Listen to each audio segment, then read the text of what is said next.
Welcome to this week's Bible Topics discussion. We're glad you're with us today as we discuss, the law, right? We're talking about our governmental laws, not the Ten Commandments, which some people call the law. We've all heard the saying, ignorance of the law is no excuse, meaning that the law is the law whether you know the law or not. It's supposed to be our responsibility to be up to date on the law. However, if you're like me and so many others, you don't always hear that a law has been passed or that one has been changed.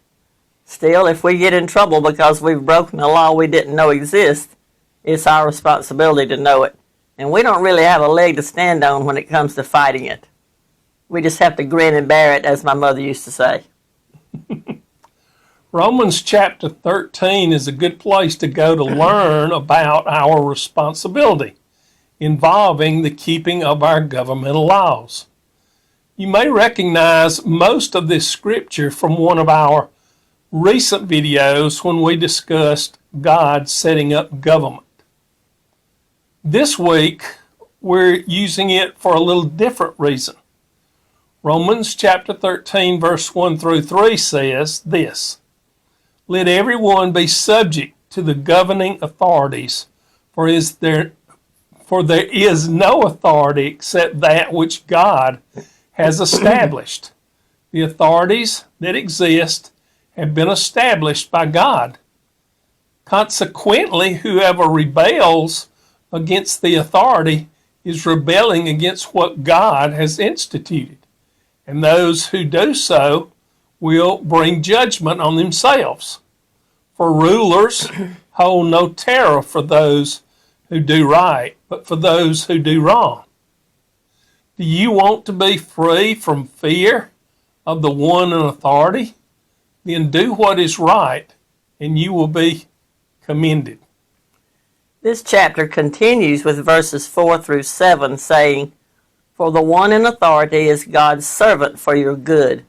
But if you do wrong, be afraid, for rulers do not bear the sword for no reason. They are God's servants, agents of wrath to bring punishment on the wrongdoer. Therefore it is necessary to submit to the authorities, not only because of possible punishment, but also as a matter of conscience. This is also why you pay taxes, for the authorities are God's servants who give their full time to governing. Give to everyone what you owe them. If you owe taxes, pay taxes. If revenue, then revenue. If respect, then respect. If honor, then honor." You may remember that we said in that recent video that sometimes we have to rebel against certain items in government. And the law, when it calls us to do something against what God says, because sometimes even though God sets up our government, it is still run by people. And some people don't always stay in line with God. Sometimes they will enact laws that go against what is taught by Jesus in the Bible.